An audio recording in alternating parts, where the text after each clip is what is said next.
What was that? That's not how this show starts. Has that Navseam finally gone off the rails? I don't know what's going on. Did we jump the shark? Maybe. That was bizarre. That was Tarzan. It was. So this is actually going to make sense? That was jungle sounds. Okay. All right. So that's pointing us to the theme of this episode. That's pointing us to the theme. Okay. All right.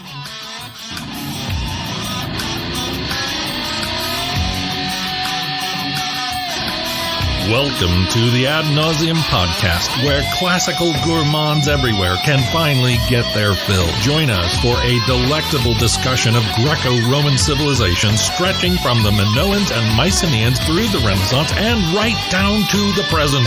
And now, ladies and gentlemen, here are your hosts, Dr. David Noe and Dr. Jeff Winkle.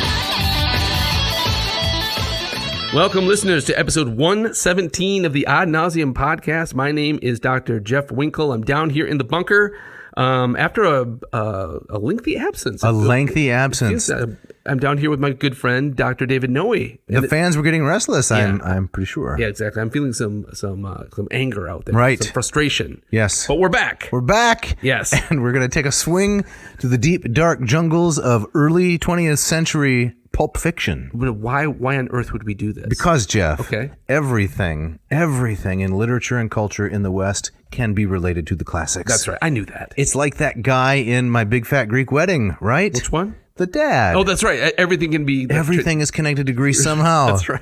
Including Tarzan and tradition. So that was the fabulous Johnny Weissmuller. Oh, right. With his Tarzan yell. Yeah. And did you watch Tarzan as a kid? I never did. What? No, I mean, I saw some of the cartoony, I think, knockoffs. So I think I saw George of the Jungle. Oh, yeah. Which is kind of Tarzan light. Yes. Right. Were you into Tarzan as a kid? Yes, I loved it. Did you really? I read all the books. You did? That's right. I used to swing around in trees, and I thought it was great stuff. Did you get the yell down, the Tarzan yell? I tried it as a kid. Thought I could talk to animals, the whole 9 yards. Man, fantastic. So you're juiced for this one. I am. Okay. Right. And we're walking into perambulating into some potentially dangerous territory. How so? Well, I believe Tarzan has been totally and completely canceled. What? Racism, sexism, misogyny, chauvinism, white supremacy. Wow, the whole 9 yards. He checked all the boxes. He checked all the boxes. But we're going to approach it here this week and perhaps next week if this runs into 2 episodes. Okay. From what I think is a really interesting perspective. Yeah.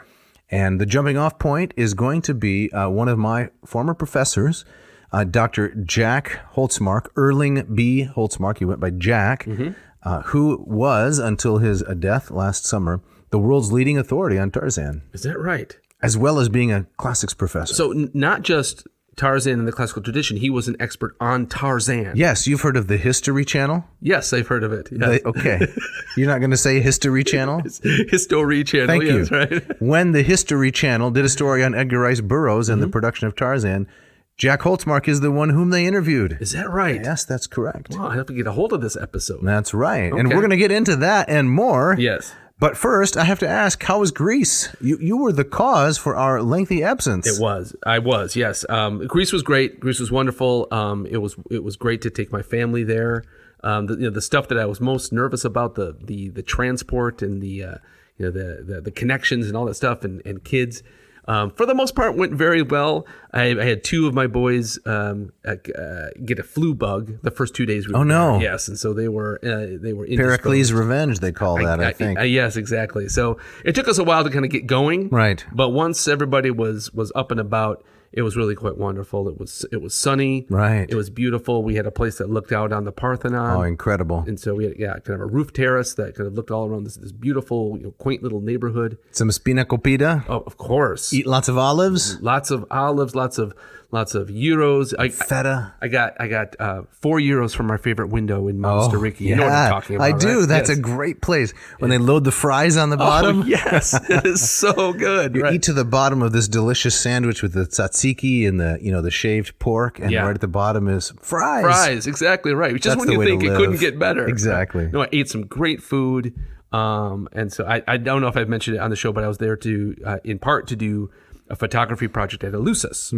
And so the end result hopefully will be a kind of a visual, virtual walkthrough experience of every corner of that site. Excellent. And so I spent a good 3-4 hours at Eleusis, most of that having it completely to myself. Right. As you know, Eleusis, it's not part of the main tourist No, trail. it's not. People blitz by it to get to Mycenae. That's right. Corinth, Delphi. Right. And so it's wonderful that it's this really kind of off the beaten path, kind of forgotten site. You like those kinds of places. I do, and I love, especially the the story of the initiatory mysteries that happened there. I find endlessly fascinating. Yes, Demeter was there. Yes, and so I had mapped out a plan that I thought I could, if I walked through and with my 360 camera, and if I could get about maybe 40 shots, and then the software will be able to kind of stitch them all together into an experience. I ended up taking 217. Oh my goodness! Right. So now it's quite an experience. Right, and so now I'm in the long process of editing all of those and cleaning them up, and we're in all the shots where my goofy head makes an appearance.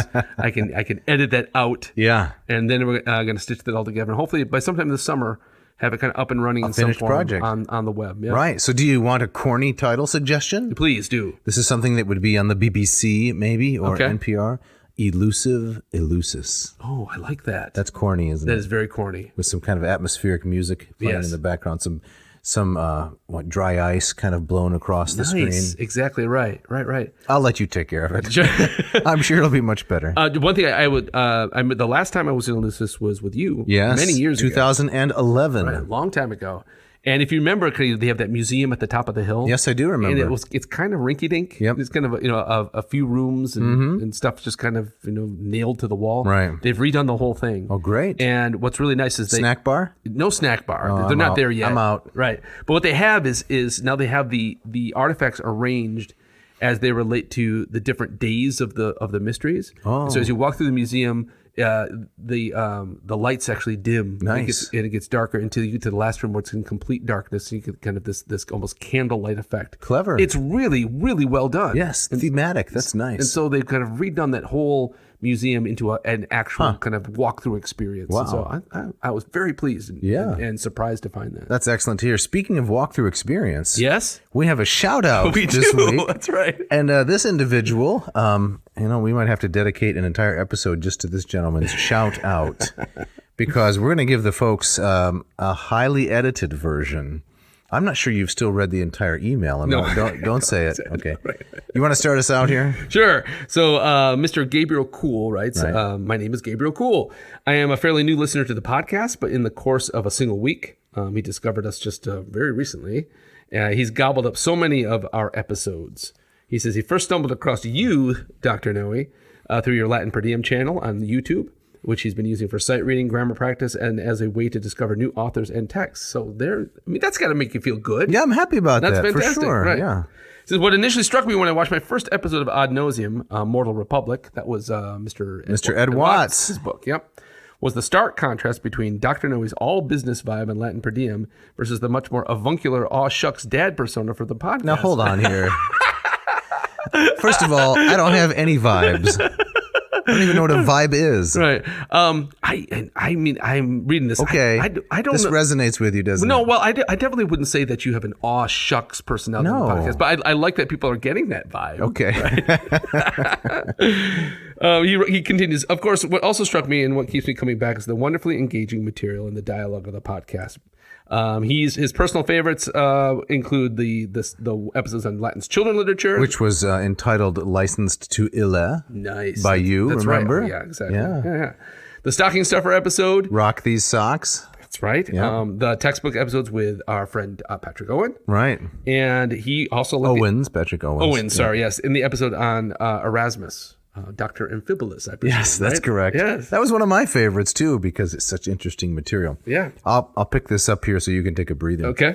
I presently work in the national security sphere outside the nation's capital. He works in a sphere. That sounds uncomfortable. It does, exactly. Where do you sit down? He's on a motorcycle, and just goes round and round. I'm visualizing like a hamster, like in a ball. Right. And I'm pursuing graduate studies in that field, he says, but I studied Latin and Greek as a classics major at Randolph College. Oh, yeah. Yep. Some fascinating pieces of classical trivia about my alma... Okay, Gabe, we didn't ask for this. All right, about my alma mater. It possesses mirabile dictu, a complete Greek theater of stone called the Dell. He doesn't say why. It sounds interesting. I think it was better. It was either that or the Hewlett-Packard. Yeah, right. Carved into a hill. From 1909 to 1954, back when Randolph College was Randolph-Macon Women's College, the Dell hosted student performances of Aeschylus, Sophocles, Euripides, and Aristophanes in the original Greek. How far are we fallen? Not the knockoff Greek. Right. Yeah. I'm going on with this because here's someone who needs a shout out of her own, I would think. What is more, Dr. Mabel K. Whiteside, or Miss Mabel, led every single one of these productions, successfully produced the entire Oresteia for her retiring year. Wow. That's amazing. That is incredible. Amazing. My advisor, says Mr. Cool, Dr. Amy R. Cohen, revived this tradition in 2000 with a few key changes. Greek was dropped for English. The play became a biennial tradition. All of the performers use Greek theater masks, which we all make by hand, though we do make 3D prints of people's faces, courtesy of the printer Medusa. I don't know what that is, but that's the name of the printer. We're deep in the weeds right, here. Exactly right. All right. Wow, my goodness. He concludes, my last note here will be that during quarantine I attempted to translate Ulysses S. Grant's account of Sherman's march to the sea, as recorded in Grant's memoirs, into classical Latin. That's a valiant attempt. Wow. So one day when my Latin composition skills are more of a match, I will finish that attempt. All right. All right. Thank you for listening, Gabe, very much. We really appreciate you letting us poke some fun at you here and for sending in all this really fascinating material. Good stuff. Thank you very much. All right, so let's dive in. All right. Where do we start? We're going to start here. Tarzan and tradition. This gentleman, Jack Holtsmark. That's right. This is someone you knew. That's right. Right. So this is a part about Tarzan and tradition, and it's partly an homage to my grad school professor, a brilliant man from whom I learned so much, so much. So what I have here in my hands is the eulogy or the obituary for Dr. Holtsmark, and I'd like to read a little bit of that because it explains why we are talking about Tarzan and tradition. And this obit was written by another friend of yours. That's right. My dissertation advisor, Dr. John Finnemore. Right. Mm-hmm. Right. So he says, it is with great sadness that the Department of Classics marks the passing of Erling B. Jack Holtsmark, who died July 17, 2022. Jack received a BA in Greek from the University of California, Berkeley in 1959 and a PhD in classics from there in 1963. He came to teach classics at Iowa in the fall of 1963, and he was department chair from 82 through 93. So I just want to point out the fact that he got his BA in 59, and he completed a PhD 4 years later. Yeah. That's unbelievable. That's a rapid pace. That is. This guy was a genius. Yeah. I mean, he was absolutely brilliant. Before continuing with this fascinating obituary / eulogy, I want to share just one anecdote from his teaching, which for those of you who are listening and are teachers, I think this will prove to be gold. Maybe you already do this. Maybe you're wiser than I was and am. I found this to be so helpful. If we were reading a passage of Cicero, Jack and I, in this class, I had him for a Latin composition course. If I made a mistake with some form, let's say, for example, the verb was amawit, right? Mm-hmm. From amara, so it's a third singular perfect, amawit. Yeah. It'd be something like he loved.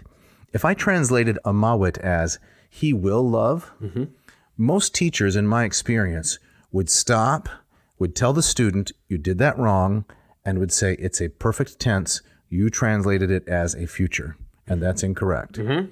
Okay, there's something valuable about that, because mistakes should be corrected. Jack's approach was entirely different and so much better. He would say, okay, good effort. So there's always a little bit of praise. And then he would go up to the dry erase board or the chalkboard, and he would write the two forms on the board. He would write amawit, which is the perfect tense, and then he would write amabit, which is the future. Yes. And he would say, David, what do you think about these two forms? What is the difference between these two forms? And so instead of just telling me how I was wrong, he recreated, right, for everyone to see the process that took place in my mind. Right? He made an image of what I had done and showed and allowed me to see how I was mistaken. Right. And why that's so brilliant is because really all learning is self-teaching. Yeah, right. And when I see it like that, I'm less likely to make the same mistake a second time. Right. Because the process has been clarified. Yeah. And I find that many teachers, I don't know if it's they just like being right or it takes too much effort or they've never thought of it. They just correct the student and not give the student the chance to actually reason through the process. Yeah. I've used that 10,000 times since he showed me things like that. That's fantastic. It's just wonderful. Yeah. So he was a natural teacher. Oh, phenomenal. Yeah. Everything was interesting. He loved every subject that he taught. There was no boredom ever. He was always fascinated with the material. That's fantastic. You want to continue on there that Jack published? Please. So Jack published numerous articles over the years on various topics, including on Homer, Aeschylus, Theocritus, Lucretius, and Quintilian. Later in his career, he became interested in contemporary literature and the classics, publishing Tarzan in Tradition, Classical Myth and Popular Literature in 1981. Edgar Rice Burroughs in 1986, and articles on classics and contemporary cinema and on detective fiction. Yeah. So when you had him as a professor, he was kind of he was steeped in this part of his career. And I got to read some of his unpublished detective novels. Oh, really? Yes. That's fantastic. He was also a painter, and he gave me one of his paintings, which is just so precious to me. Yeah. And you know what a still life is, obviously, but still life paintings are usually of things that are really appealing.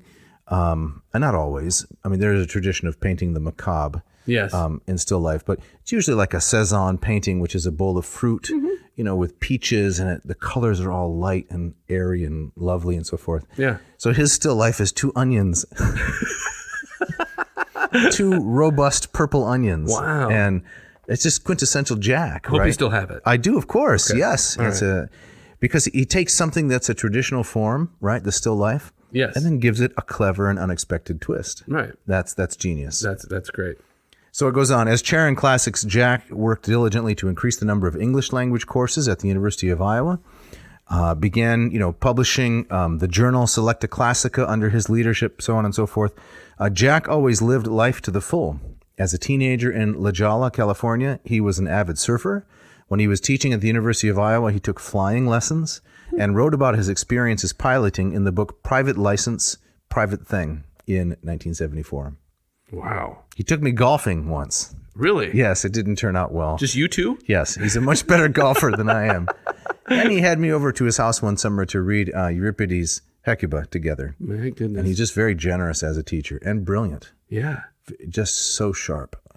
Everything I know. I think he's the one who said, look, if you want to read Greek, you need to read Smythe's Greek grammar every day. Just read a portion. So I started doing that because he told me to. Yeah.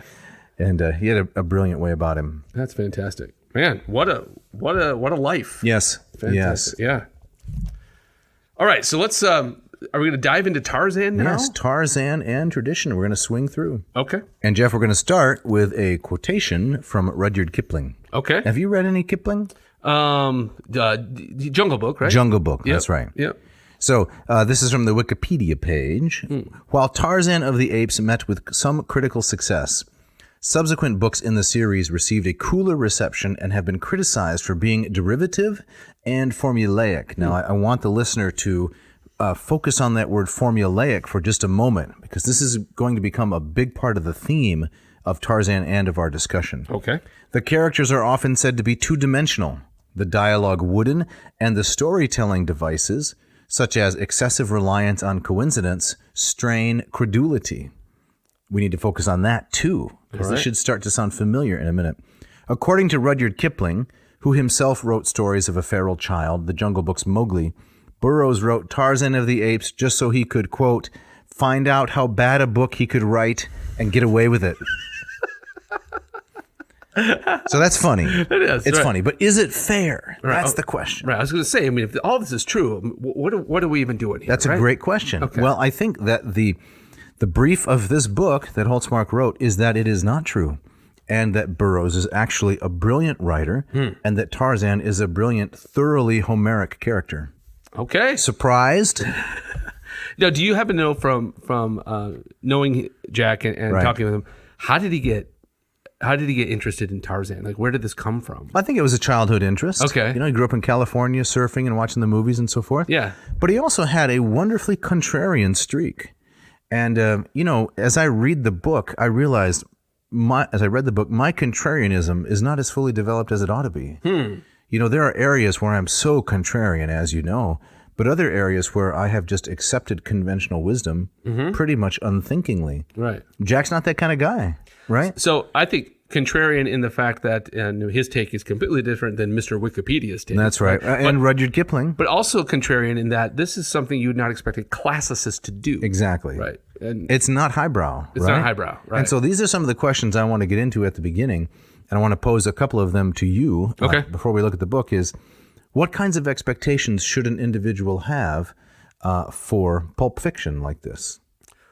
That is fiction that doesn't have pretensions to greatness. Now, it may in fact be great, right, but it doesn't present itself with pretensions to greatness. Right. I would say, I would come in with very low expectations. Okay. I think of it in terms of this is pulp fiction is the kind of novel that you pick up on the rack at the overpriced store as you're getting on a plane, right? Because you want something to kill a few hours, right? And you're not looking to be enlightened or taken or to find connections to kind of deeper wisdoms. This is something that is going to be basically all plot and not much else. That's what I would expect. All plot, no philosophical reflection, right? No character development. You're not supposed to really sympathize with the characters or develop relationships with them. Yeah. You're simply to follow the action. Exactly. In today's day and age, I think of Dan Brown.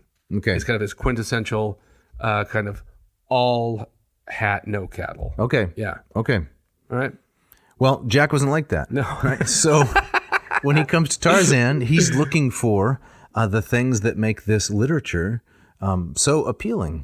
And I think maybe it's from him I learned the partly the notion that if something is really, really successful and if it's really popular, there must be something good about it. Yeah. Do you know who the most successful best-selling author of all time, I think, is Stephen King? Yes. Right? Yeah. And I know you're a big King fan, right? I wouldn't say so. No? Okay. No, there's some of the stuff I really do like, but it's easy to dismiss a popular author as appealing to the least common denominator. Right. But I think there's more than a little bit of elitism without a doubt mingled into that. Exactly. I would say that's true of I'm guilty of that in music too. Oh, yeah. Right? Yeah.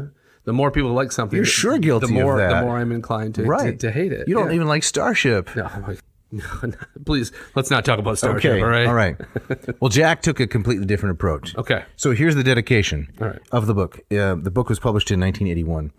To many students, past, present, and future, to their parents, to the people of Iowa. Oh, all right. He was an employee, you realize, yes, of the state of Iowa. All right. And so he dedicated to the people of Iowa. And that's correct. Oh, fantastic. And there's more of that coming in just a minute. Okay. So let me just read from the preface. He says, I come to this study of Tarzan as a professional classicist, and I bring to it methods similar to those I apply to classical literature. This procedure lends itself to the study of Burroughs' novels precisely because they are conceived, and to a large extent executed, in a manner that speaks of a classical background and classical influences. Steering a course somewhere between popularization and scholarship, I shall address myself not only to the classicist, but also to professional and non-professional students of literature. In no sense am I engaging in a form of intellectual slumming. Okay. What do you think? I like it. I noticed that in the passages of the book I read, I thought kind of his balance between the scholarly and also writing something that was, for a lay audience was very deft. No condescension. No, not at all. Right. And I think that's a really tough needle to thread. It is a rare skill. Yep. There's more here at the end of the preface. Okay. He says, finally, the people to whom this book is dedicated have earned some recognition. Students often have to work to pay my salary. Their parents almost always do. And the people who pay the Iowa taxman have no choice. These individuals should be thanked for supporting the fine university system of which I am privileged to be a part. They have made this work possible.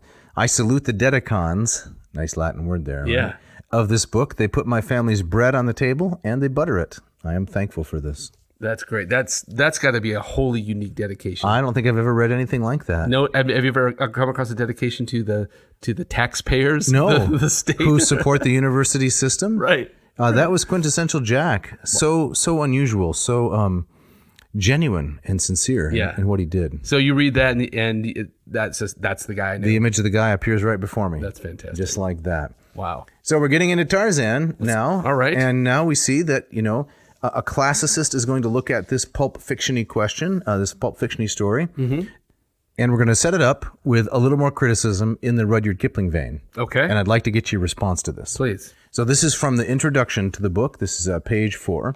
He says, the critics who have acknowledged Edgar Rice Burroughs, he's the author of Tarzan, of course, have not at all been kind to him.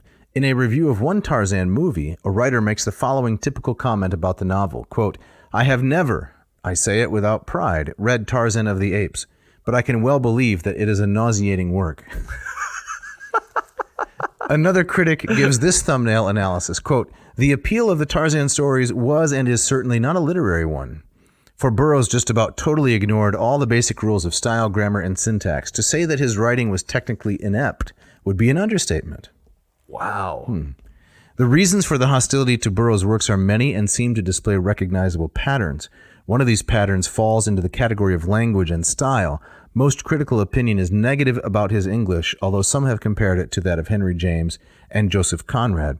More typical, however, is the condescending observation by a reviewer who speaks of Burroughs' prose as, quote, that loose fustian of the cheap newspapers, which is a literary standard for millions. So I think when Jack read these kinds of things, the same guy that dedicates his book to the taxpayer of Iowa is not going to like that kind of, condescension, the stupid masses, look what they like. There must be something bad about it. Right. Stupid about it. Right. Or if he's the contrarian that you said it was, he's going to read that and almost say, well, this is just firing me up to take, in some ways, the opposite. Exactly. Right, Yeah. Or the next page, perhaps Kingsley Amis, I don't know who that is, but is directing his barbs at this matter of style when somewhat despairingly he speaks of Burroughs' dreadfully fluent pen. Another critic manages to excoriate not only the author, but also the reader. Quote, the modern, half-educated reader is incapable of understanding a paragraph containing more than a single sentence. The modern writer is apt to get into serious difficulties as soon as he ventures upon a subsidiary clause. Thus, we have two excellent reasons for keeping our paragraphs as short as possible. Mr. Burroughs does this throughout. So what do you think? Wow, man, he's set himself up for a monumental task. Right. He's got a lot of You're saying Jack has. Jack has a lot of kind of correction and mind changing ahead of him. But I think it's a very bold and it's a very humorous way to start. Absolutely. So I want to get your reaction to this part here. Okay. The carping about the improbability of Burroughs' fiction in both the Tarzan stories and the Martian and Venerian, set on Venus, accounts is extremely tiresome. Such literal-minded critics are forever tied to the concrete world and will never understand that landscape may also be a matter of interior geography. If the criterion for acceptable literature is verisimilitude to the real world, not only must Homer be discarded, but also much else of the world's greatest literature, including the Bible. Reality, as Plato long ago intimated, is not necessarily that which we see or apprehend with our senses. If one reads literature, one tacitly renounces certain claims and expectations.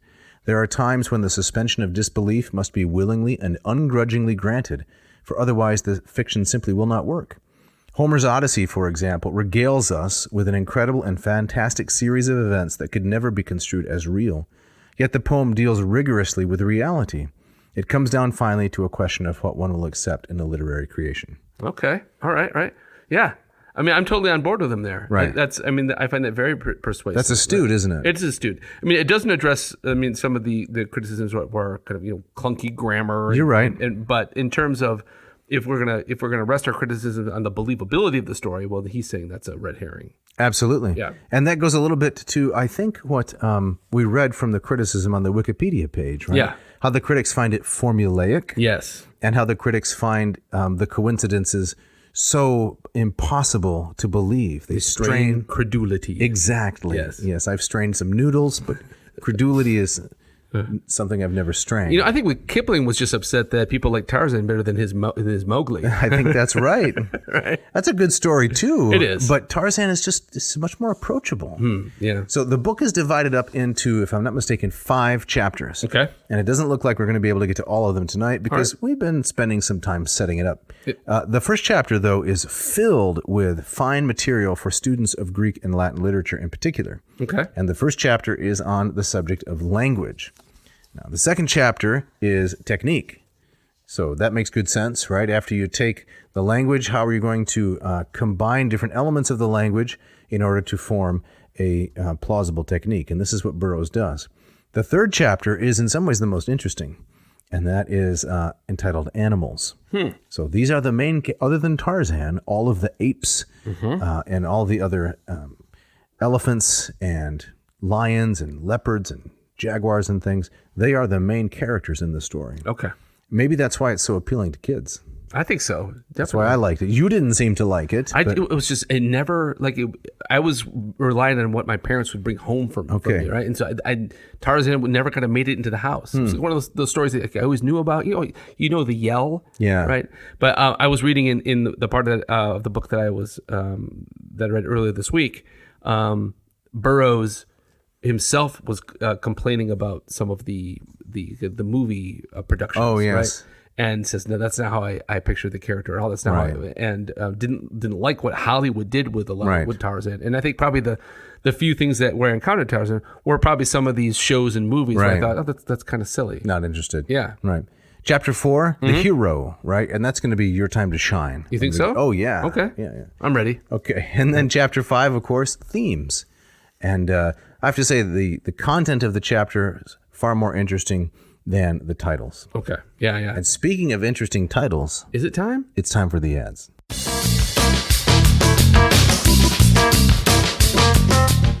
This episode of Ad Nauseam is brought to you by Ratio Coffee. Jeff, you were on vacation recently. I was. And I have to assume you did not take the Ratio 8 with you. No, but how I wish I had. Yes. Yeah. So we had the apartment we rented had those coffee maker, if you want to call it that, right? So I mean, it did the job for what we to get us through the morning. But man, caffeinating device, basically. Man, did I miss my Ratio 8? Yeah. When you came home and you saw the Ratio 8 sitting there on the countertop, waiting for you, was there like an emotional moment? It was. I had the pieces in the dishwasher. The dishwasher had been run, so it was ready and clean. Because I knew I did not want to wait at all. Right. Just to get those things out and plug it in and get the thing moving. Yes. Yeah. So I got a new grinder. You did? Yes, a Baratza. Ooh. Picked it up from Ratio. It's a burr grinder. Yes. Which means I'm not sure what, but it grinds the beans better. And it's just such a delicious cup of coffee. Fantastic. Excellent. I got some of their Ratio's own coffee. Oh, their own roast. Their own roast, which I up until very recent, I didn't even realize that was an option. And? Fantastic. Good. Ethiopian grounds. It's wonderful. Mellow, medium roast. Love it. Can't go wrong with that. Yeah.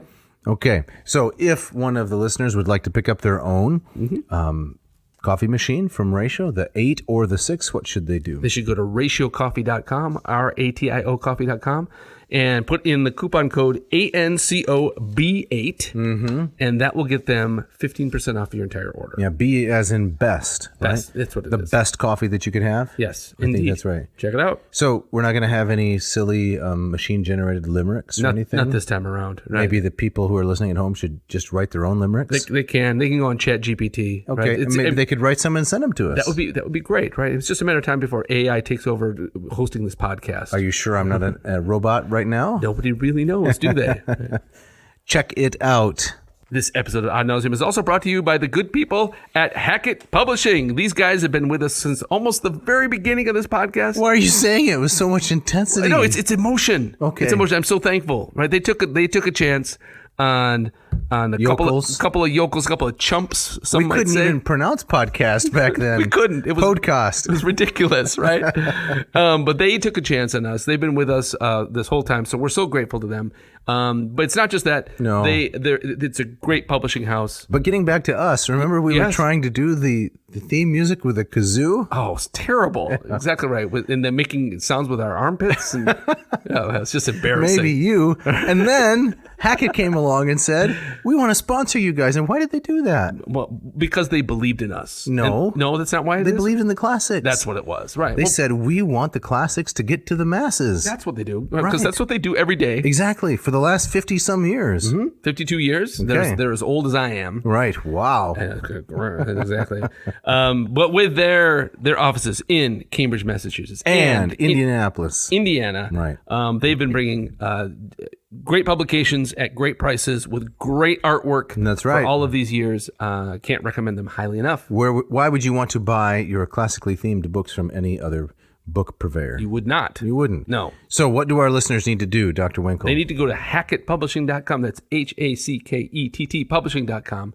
Check out their wide selection. And as we've talked about many times on the show, it's not just the classics. They have stuff from all corners of anything that you might be interested in. Asian studies, South American studies, Islamic studies, psychology, modern philosophy, aesthetics, you name it. And they will often have translations, multiple translations of the same work by different authors. Incredible. It's really quite good. But go to hackettpublishing.com. Find the books that you want. What's our coupon code there? It's AN Yes. 2023. Simple to remember. That's right. AN ad nauseum and the present year. And that will get you a couple of great things, 20% off your entire order and free shipping. Check it out.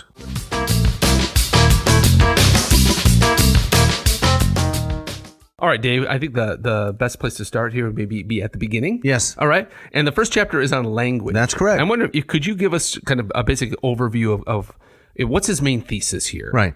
So Jack's thesis is that appearances are deceptive. Okay. The kinds of negative and critical comments that Kipling and others have made about Burroughs are actually very superficial. And it's because they don't understand what he's trying to do in the story of Tarzan. Okay. What he's trying to do is to create a world that's a very simple world in its presentation, but it has beneath that simple surface a layered depth. Okay. And I want to read a quote here from page 9. In the last few pages in this chapter on language, Holtsmark has been developing Burroughs' use of the jungle and the highly repetitive descriptions of the jungle's appearance as a means of showing Burroughs' style. Okay. All right. He says, in his use of the jungle as psychological landscape, Burroughs displays the same masterful qualities that Homer, Virgil, and Ovid, especially in the Metamorphoses, do. In their deployment of descriptive passages of nature and the physical surroundings, they comment on or interpret human actions. Indeed, in much of classical literature, one finds this technique exploited to the full, and the above three authors do not exhaust the possibilities. Such descriptive elaborations of locale do not always adumbrate the shadier aspects of human existence and activity, but may equally well elucidate the sunlit world of the untrammeled primitive. Interesting. So he comes right out of the gate swinging. He's comparing Burroughs with Ovid and Virgil and Homer. And the particular use of style Yes. here in the description of the jungle. So maybe we should read a little bit of Burroughs himself. Let's do it. In case not everyone is reading Tarzan these days. Right. Consider the following passage, says Holtsmark. A small natural amphitheater, which the jungle had left free from its entangling vines and creepers, in a hollow among some low hills.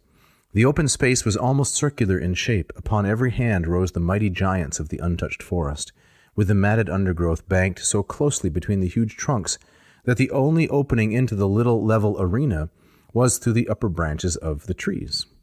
End quote. So he says, Burroughs is not, of course, merely describing a physical universe.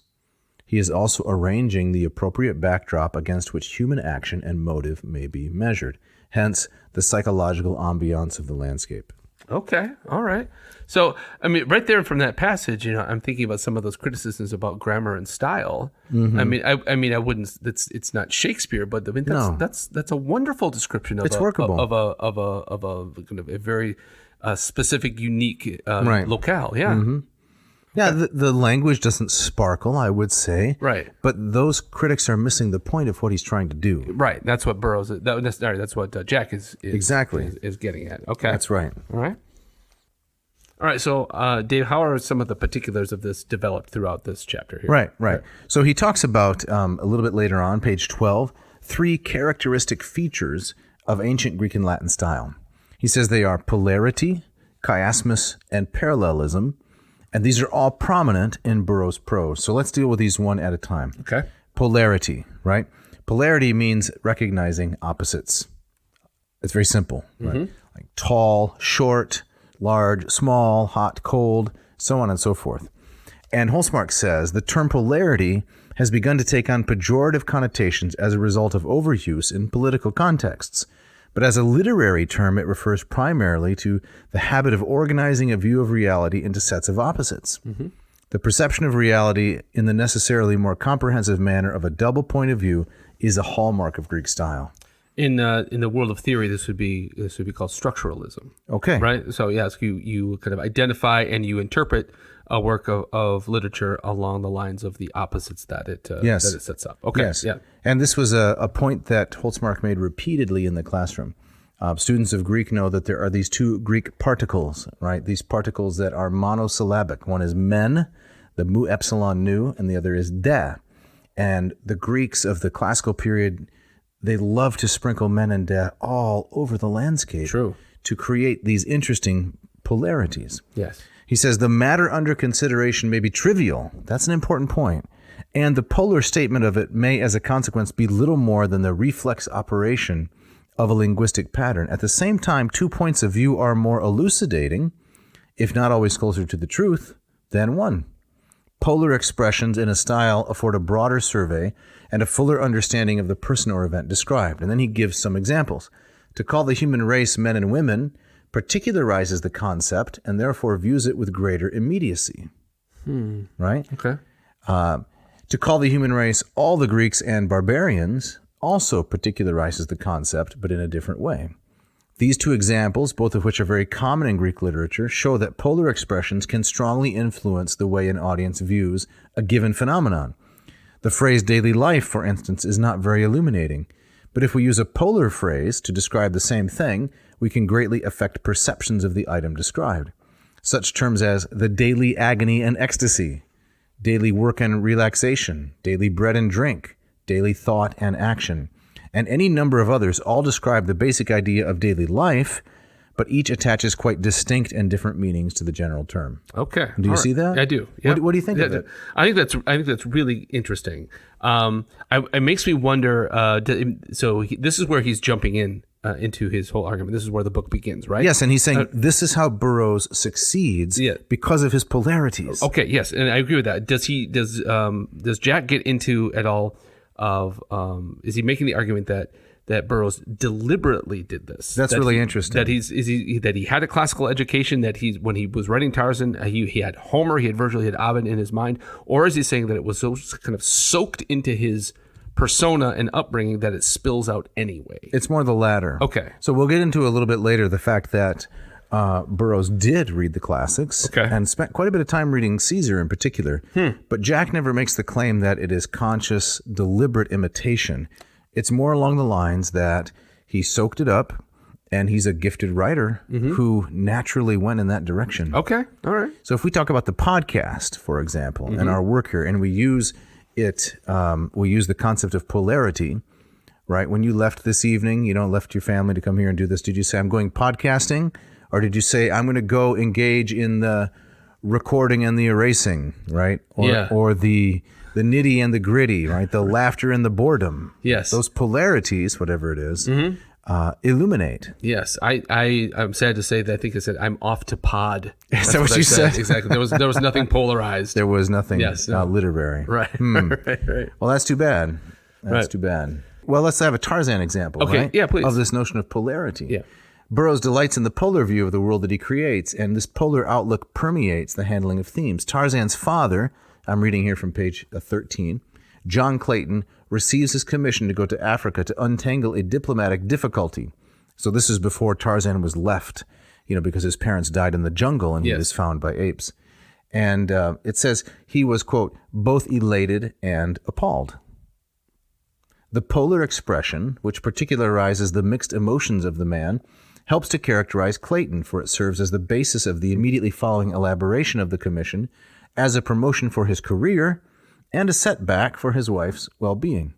And all that's accomplished, right? Yes. By using these polarities. He was both elated and appalled, rather than saying more simply, he had mixed emotions. Right. Or he brooded, or something like that. Yeah. Which would be suggestive, but it wouldn't spell things out in a way that further stimulates our imagination. Good. No, that's right. That's nice. And all of this, of course, underlines the polarized character of Tarzan himself. Exactly. Right? Where does he belong? He doesn't. He doesn't belong, right? He is. I'm going to drop the L word here, but he's liminal, right?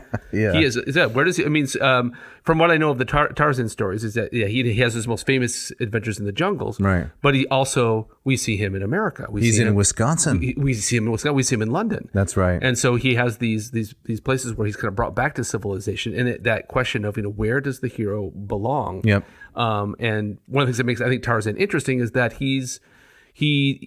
you said, ultimately he doesn't really belong anywhere. Right. And that's what makes him so interesting. And so he's already, the character is polarized. Exactly. And so the language itself kind of has to reflect that. Mm-hmm. Yep. Let me read just a few more quotes here, which will further illuminate your excellent point. This polarity appears frequently in some form, including man and ape, civilized man and jungle folk, Korok the human and Akut the ape, and woman and female ape. Or to quote from the book itself, Tarzan of the apes had a man's figure and a man's brain, but he was an ape by training and environment. His brain told him that the chest contained something valuable. This is when one of his adventures, he's seeing some box he wants to open. His training had taught him to imitate whatever was new and unusual. So these are the more polarizing aspects of language. And Holtsmark says this use of polarized language would have been very familiar to an ancient Greek. Yeah. Okay. Right. Is he saying that kind of polarized language, that's something that the modern critics did not like? No, they don't like it. They don't. Okay, so they're saying they don't recognize its value. They find it repetitive, and simplistic, clunky. Yes. Okay. All right. And a little bit jarring, right? Yeah. Because it doesn't have the notion of sophisticated. It's not like the 19th century novel, right? If you have read Dickens or Tolstoy or Dostoevsky or Victor Hugo, some of the really great 19th century novels, all of which I love, right? This is very different. Right. But that doesn't mean it's inferior. Right. And that's what Holtzmark's trying to point out. Right. Right. He goes on, he talks about contrasting polarities of dream reality, memory reality, pleasure, sorrow, hunters, tillers, man-made town versus God-made jungle, native versus white, war versus peace, past versus future, so on and so forth. Yeah. So we ready for the second one? Let's do it. All right. So the first one was polarity, A versus not A. Yes. And the second one is? Chiasmus. Chiasmus, which is the order of A, BBA. ABBA, a great Swedish dance pop group. Yeah, I suppose. Yeah, right. Am I supposed to like them? I have to listen to you carefully in order to know what kind of pop music I can like. ABBA's one of those groups that everybody deep down likes, but many people don't admit. They don't want to admit it? Yes. Okay. Right. Chiasmus, the second basic feature of both Greek and Latin style, is more at home in a highly inflected language like Greek or Latin than in less synthetic ones like English. It is, however, found in English too. At its simplest, a chiasmus is an arrangement of 4 words in such a way that A is to B as B is to A. Okay. The A's and the B's may be adjectives, nouns, verbs, words for sitting, standing, doing, or any other set of terms that share some common principle or characteristic. So just to digress for a moment, this is something else that Jack taught me, and it has been extremely useful in my teaching. And I don't know if my students like it, but whenever possible, if there's a complicated clause in Greek or Latin, some complicated syntax, he was always in favor of reducing it to its most simple elements. He would say, let's strip away all the modification, and let's represent this using symbols. So there'd be A, B, C, D, A prime, B prime. It looked mathematical. And so for that reason, some students don't like it. Right. But right. I found it incredibly clarifying in a complicated passage. Yeah. Represent things by symbols, right? You can choose, based on the sounds of the words. You can choose based on the part of speech. You can choose based on the number of syllables, the length of the word. There's just so many different options. Right. So now how does he see... So he's already said that a language like English does not lend itself well to a pattern like a chiasmus. Right. So it's difficult to do. Difficult to do. So how does Burroughs pull this off? Well, here's a great example. Okay. He's talking about Sabor, the lioness, in one of the Tarzan novels. You don't like Sabor? Sabor. You can make fun of it. That's all right. Like a thing of bronze, motionless as death, sat Tarzan. Sabor passed beneath. The chiasmus is obvious, Holtsmark says. Sat, Tarzan, Sabor, passed. A, B, B, A. It is very compact, for there are no intervening words or phrases to break up the perfect structure. It should also be noted that chiasmus, as in this example, often lends itself to contrasts of the type we examined in connection with polar expressions. Here, for instance, we have the underlying polarities of rest versus motion, sat versus passed, and man versus animal, Tarzan versus Sabor. And the chiastic arrangement creates a certain tension in the placement of the opposition. That's really quite brilliant. It's brilliant. It is.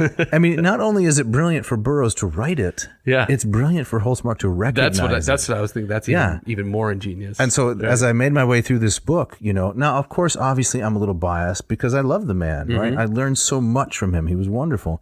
Nevertheless, it's persuasive. The critics of Burroughs have given him a raw deal. They did not pay attention to what he was doing. Right. No, I think beyond that, they had no idea what he was doing. Right. Yep. Here's another example. As the moon declined slowly toward the lofty foliaged horizon of the amphitheater, the booming of the drum decreased and lessened were the exertions of the dancers, until at last the final note was struck, and the huge beasts turned to fall upon the feast they had dragged thither for the orgy. So he says, a very simple chiasmus here provides the organizing impetus for a very balanced rhythmic structure. You got two sets of subjects and verbs: booming, decreased, lessened, exertions. Get it? A lovely A, BBA, something you'd find in Virgil, in Demosthenes, in Cicero. It's just the same. Right. Now that I'm to be a little bit softer on the critics. Okay. I think that like once I get this particular lens, and that when I have Holtsmark kind of spelling it out and saying this is the better way to read this passage, well then it comes alive. Right. Without that, I can see it. The phrasing would hit the ear in an odd kind of way. But if you have that particular outlook, if you have that framework, then it becomes something else. Entirely so. Yep. Yeah. Should we go on to the third one? Parallelism. So the third major feature, page 20 of the book, of Greek and Latin style is what may be thought of as the complement of chiasmus, parallelism. And if I can pause for a moment, right? Nobody's going to pick up this book, probably. It's out of print, but nobody's going to pick up this book, Tarzan and Tradition, in order to learn about... the subtitle is Classical Myth and Popular Literature. Nobody's going to pick it up to learn about Greek and Latin, but if they bothered to read the first two chapters, they would learn a tremendous amount about these languages because Jack knew so much. Yeah, that's great. So parallelism is no doubt more comfortable a mode in English than chiasmus, and it appears more commonly than initial impressions may suggest. If chiasmus is A, B, B, A, parallelism, by contrast, is A, B, A, B. Okay. So here he gives an example from Alexander Pope. All right. Right, the English poet, from his work Spring. In spring the fields, in autumn hills I love. A, B, A, B. Okay. Yeah, got it. This is quite a common feature in Burroughs, says Holtsmark. Now, does he give corresponding ancient examples of parallelism? Or is he not using this to make kind of the classical... You can just assume that because he says it's true. Okay. All right. I was just wondering if it is true. Okay. All right. You're a student of Greek and Latin. You know they love their parallelisms. Yeah, right? I was just wondering if he had included like an example from antiquity there. I read every word of the book, and I don't remember seeing an example. All right. Maybe I've missed it. Here is one from the book Tarzan. Okay. The hero kills a lioness, and as a result saves the life of Jane and his cousin John. Higher crept the steel forearms of the ape man about the back of Sabor's neck. Where's the... Okay. Higher, Yeah. A, crept, B. The steel forearms of the ape man, subject with modifiers, C. Weaker and weaker, A, became, B, the verb, C, the lioness's efforts. Got it. Object with modifiers. Got it. Okay. ABC, ABC. Very interesting. You're not persuaded. No, I am. You got a little bit of skepticism going on there. I like I thought the chiasmus argument was much more powerful. Maybe I just found that just more intriguing. Yeah. Just because it You've changed, always been... Because it just changed the way I heard the passage, right? And no, I'm with him. So I'm not doubting Jack's Well, you thesis can at doubt. all. No, this is great. Okay. Yep. How about you read a little bit here of the Tarzan quote? Sure. So Holtsmark sets this up, saying this an interestingly developed sentence occurs here. A young she-ape Tika, pursued by a leopard, is rescued by Tarzan. And so now to Burroughs. And just as Tika sprang for the lower limb of a great tree, and Sheeta rose behind her in a long, sinuous leap, the coils of the ape boy's grass rope shot swiftly through the air, straightening into a long, thin line, as the open noose hovered for an instant for an instant above the savage head and the snarling jaws. So what do you think of that as prose? Interesting? It's interesting. I mean, it's very vivid. I can see all of that happening in my mind's eye. Right, spells it out nicely. Right. I mean, again, I wouldn't look at this and say these are great literary pearls. No, but it's very vivid. And I think for the kind of story that Burroughs is trying to tell. Right. It's very, very gripping. It's very, very clear. It's not about the interior. Right. Exactly. And I find so much of criticism that almost this idea that the more unclear, the more gray areas that there are, well, then by default that has to be the better prose, right? And so I always appreciate clarity, and that goes for what I'm reading of Burroughs here, but also of Jack's book. Right. Like, clarity is a good thing. Absolutely. Right. Jeff, can you read a little bit of the interpretation there to put it in the right context? Right. So Holtsmark goes and says, the main sentence, the coils, the air, is comfortably tucked in between two surrounding subordinations that are of approximately equal length. The subordinations are varied in that the one at the beginning of the sentence takes the form of two temporal clauses introduced by as, but the one at the end is a participial modifier straightening with its own subordination as the noose. So he's finding a very kind of layered, complex and balanced construction to what we were just saying. That's like, well, it's vivid, it's fine. Right. But he sees a kind of a beauty and an order in it that is, I think, not apparent just to the naked eye. Right. Yeah. So when we were in our Latin composition class with Jack, we were reading through Cicero's Second Philippic. Right. This is the really long, most brilliant one. May have never been published, but written against Mark Antony. Yeah. So that was what we were reading, and then we were writing our own compositions pretty clumsily, at least in my case. Yeah. And Jack would say, when we'd say to him, how are we going to really learn this material? And he would say, well, go home this evening, right, when you're done with your classes, and instead of watching something on television, take out a large sheet of paper and try to write out the entire sentence and diagram it. He said it doesn't have to be, a technically accurate diagram. Just show the relationships between the words and draw pictures and so forth. Just perfectly direct and helpful instruction like that, advice of how to do things. And I've done that so many times to such great benefit. That's really quite wonderful. What was his specialty? Like, what do you know what he did his doctoral training in? I can't remember what his doctorate was in. His specialty was Homer and Lucretius. Oh, wow. Okay. Yep. He was very fascinated by Homer and Lucretius. All right. Yeah. So I had him for the rapid readings class in Greek, the first part. So, where you read 300 lines of Homer in a night. Yeah, sure. My gosh. Yes, but he was so expert. It was not at all unpleasant. And we spent a lot of time in the archaic poets, Theognis and Bacchylides and Corinna and those kinds. Yeah. Mimnermus and Tyrtaeus. Fascinating stuff. Fantastic. Do we have time to talk a little? He talks in this first chapter a bit about Burroughs' own education. Yes, I think we should probably wrap it up with that. Okay, all right. So, page 31, Holtsmark is talking about the biography of Burroughs, written by Erwin Porges. He says, it is from Burroughs' studies and early reading that the seeds must have been sown, not only for the ideas and themes with which he was obsessed, but also for the particulars of the language, style, and narrative technique he came to use. As a youth, Burroughs had difficulties in school, and as a result was shunted about from one institution to another. That's kind of a common theme, isn't it, for artists and authors, that they don't have happy childhoods? Yeah, that's very true. Yeah. Exactly.